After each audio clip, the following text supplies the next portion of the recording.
Assalamualaikum warahmatullahi wabarakatuh.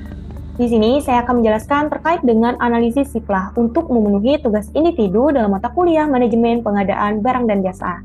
Nah, analisis ini saya menggunakan dari berbagai sumber. Yang pertama, berdasarkan pengalaman pribadi saya ketika membantu ibu saya dalam menggunakan aplikasi SIPLAH. Dua, saya melihat website resmi dari SIPLAH itu sendiri dan juga melihat buku panduannya. Dan yang ketiga, saya melihat jurnal terkait dengan kelebihan dan juga kelemahan dari aplikasi SIPLAH itu sendiri. Sebelumnya, saya izin untuk memperkenalkan diri terlebih dahulu.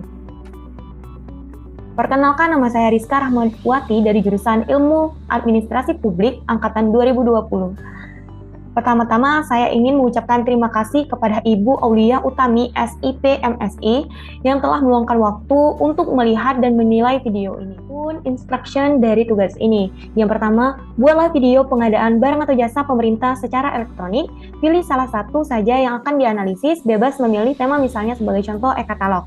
Yang kedua, analisis website yang kamu pilih sebagai contoh e-katalog, bukan buku webnya, dan amati apa saja manfaatnya, kelebihan, kekurangan, dan serta berikan saran. Nah, untuk analisis SIPLAH ini, dapat kita mulai dari apa sih yang dimaksud dengan SIPLAH? Jadi, SIPLAH atau Sistem Informasi Pengadaan di Sekolah yang disingkat dengan SIPLAH adalah sistem elektronik yang digunakan untuk melakukan pengadaan barang atau jasa oleh satuan pendidikan yang diakses melalui laman siplah.kemdikbud.go.id sebagaimana tercantum pada Peraturan Menteri Pendidikan dan Kebudayaan Republik Indonesia Nomor 14 Tahun 2020 tentang pedoman pengadaan barang jasa oleh satuan pendidikan. Di era globalisasi seperti saat ini, kemajuan teknologi informasi dan komunikasi telah meningkatkan efisiensi, kecepatan penyampaian informasi, keterjangkauan, dan transparansi. Tidak terkecuali pada pemerintahan.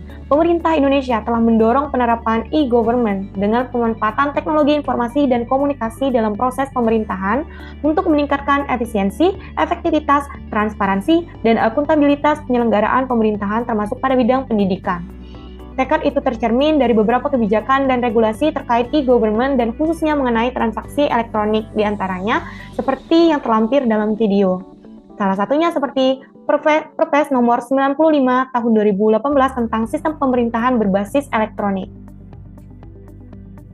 Nah, untuk menjunjung kemudahan aksesnya, saat ini Kemendikbud telah menggandeng 6 marketplace yaitu Blibli.com, Pesona Edu, Eureka Bookhouse, Inti, Toko Ladang, dan SIPLAH Belanja. Salah satu syarat agar marketplace tersebut dapat mengoperasikan SIPLAH harus memiliki fitur tertentu dan memenuhi kebutuhan Kementerian Pendidikan dan Kebudayaan. Selanjutnya, apa sih hubungan SIPLAH dengan LKPP?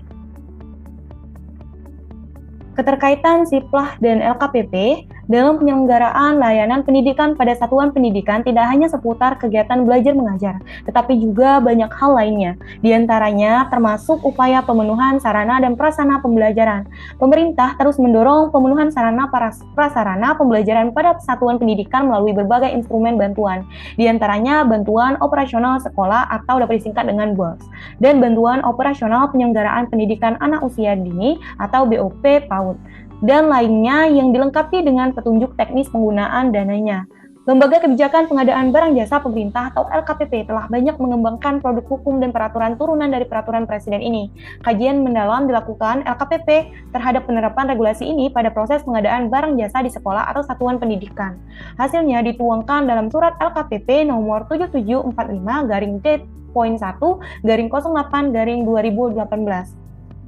Di mana terdapat 2 poin penting dari surat tersebut, yaitu pertama, sekolah tidak dilengkapi dengan perangkat organisasi untuk melaksanakan pengadaan sesuai dengan ketentuan Perpres nomor 16 tahun 2018 tentang pengadaan barang jasa pemerintah. 2. Kementerian Pendidikan dan Kebudayaan dapat membuat pedoman pengadaan barang atau jasa sekolah. SIPLAH ini aplikasi atau platform yang dikelola oleh Kementerian Pendidikan dan Budaya atau Kemendikbud sebagai marketplace untuk pemenuhan kebutuhan penyelenggaraan dalam pendidikan. Sehingga kita dapat menyimpulkan bahwa untuk efektivitas dan penyederhanaan proses pengadaan barang jasa sekolah melalui dana bantuan operasional sekolah atau BOS, Kementerian Pendidikan dan Kebudayaan Kemendikbud merancang sebuah sistem elektronik, yaitu Sistem Informasi Pengadaan Sekolah atau SIPLA sebagai sarana pengadaan barang dan jasa atau PBJ. SIPLA adalah platform Kemendikbud yang dirancang untuk mempermudah proses PBJ oleh sekolah dengan menggandeng sejumlah marketplace di Indonesia. Saking mudahnya, para pelaku UMKM ini menyediakan layanan fasilitas penunjang sekolah bisa mendaftarkan diri sebagai penjual di situs. Dari adanya pengertian dari SIPLA dan keterkaitan SIPLA dengan LKPP, selanjutnya adalah apa sih manfaat dari SIPLA itu sendiri? Manfaat dari SIPLA terdapat 3. Yang pertama, penguatan tata kelola keuangan sekolah sehingga proses pengendalian dan pemantauan atau monitoring data transaksi menjadi lebih mudah dan dapat meminimalisir modus pengadaan fiktif. Yang kedua, efisiensi anggaran dengan tingkat harga keseluruhan lebih rendah dan opsi penyedia yang lebih banyak dan beragam sehingga setiap sekolah memiliki lebih banyak alternatif untuk pelaksana belanja. Yang ketiga, membuka kesempatan bagi pelaku usaha mikro kecil menengah atau UMKM di daerah, termasuk tokoh-tokoh yang berada di sektor sekolah. Teman-teman, dapat dilihat bahwa SIPLA ini dapat menjunjung PBJ untuk menciptakan efisien, efektif, transparan, dan juga akuntabilitas. Nah, untuk selanjutnya adalah apa sih kelebihan dari SIPLA itu sendiri? Kelebihan dari SIPLA itu yang pertama, alur pembelajaran sesuai dengan peraturan yang berlaku. Kedua, lebih banyak pilihan mitra pasar dan penyedia. Ketiga, lebih banyak pilihan mitra pengiriman. Keempat, memiliki fitur yang lebih lengkap, termasuk pembantalan transaksi, aduan, serta dashboard pemantauan status transaksi. Yang kelima, membantu sekolah melakukan pengadaan yang transparan, aman, dan mudah.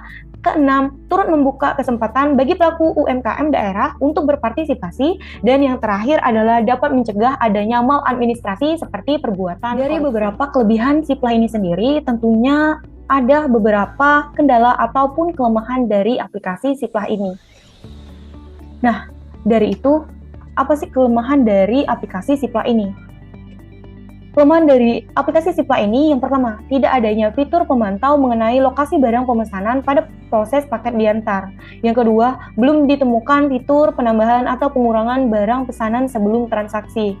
Yang ketiga, penggunaan SIPLA beriringan dengan dana BOS, sehingga jika adanya keterlambatan dalam pencairan dana ini, maka pembelian barang pada SIPLA pun akan lama. Dari hal tersebut dapat mengganggu dalam proses pengadaan barang dan jasa. Yang keempat, tidak ada fitur pencarian barang secara umum, sehingga lumayan memakan waktu. Dalam mencari barang harus ke marketplace terlebih dahulu seperti Blibli atau Eureka, baru bisa mencari barang yang dibutuhkan. Yang kelima, respon penjual lamban, terutama pada penjual di tingkat daerah. Yang keenam, dalam transaksi memiliki proses alur yang panjang. Artinya ini tidak efisien karena dalam pembayaran harus datang dulu ke bank dan pembeli harus membuat SI atau standar instruction dan ditandatangani oleh pihak sekolah. Yang ketujuh, proses pemesanan hanya bisa dilakukan satu user, yaitu hanya dapat dilakukan oleh kepala sekolah. Artinya bahwa dalam pemesanan barang dalam aplikasi ini tidak bisa digunakan oleh dua user, seperti tidak bisa digunakan untuk bendahara dan sekretaris untuk melakukan pembelian dengan menggunakan akun sendiri. Yang kedelapan adalah server SIPLA ini sering down, terutama pada saat telah adanya pencairan dana. Dapat dilihat teman-teman bahwa aplikasi ataupun e-market dari SIPLA ini memiliki beberapa kelemahan. Namun dari kelemahan itu dapat kita memberikan saran supaya dari beberapa kendala dan kelemahan ini dapat diperbaiki oleh penanggung jawab atau pencetus dari aplikasi SIPLA ini sendiri, seperti dari Kemendikbud. Selanjutnya adalah bahwa kita dapat memberikan saran terkait bagaimana untuk menanggulangi permasalahan ataupun kendala yang digunakan saat menggunakan aplikasi SIPLA itu sendiri. Yang pertama adalah untuk mendukung efektif dan efisien, sebaiknya mengupdate platform dengan beberapa fitur seperti pada transaksi, adanya metode pembayaran dengan banyak pilihan seperti melalui virtual account, transfer bank secara langsung dengan menggunakan saldo atau dompet dana sekolah. Yang kedua, untuk menciptakan rasa aman dan nyaman pembeli, sebaiknya menambahkan fitur pemantauan atau GPS pada barang yang telah dipesan dan diantar. Yang ketiga, meningkatkan atau mengajak penjual dalam market tersebut untuk meningkatkan kualitas layanan dengan memberikan pelayanan yang cepat tanggap. Yang keempat, menciptakan market yang fleksibel tapi aman. Sebaiknya pembelian dapat dilakukan lebih dari satu user, setidaknya memberikan akses kepada 2 user seperti pada bandara ataupun sekretariat. Itulah analisis saya terkait dengan e-marketplace ataupun aplikasi Sipla. Semoga bermanfaat. Saya mohon maaf apabila ada salah perkataan. Kepada Allah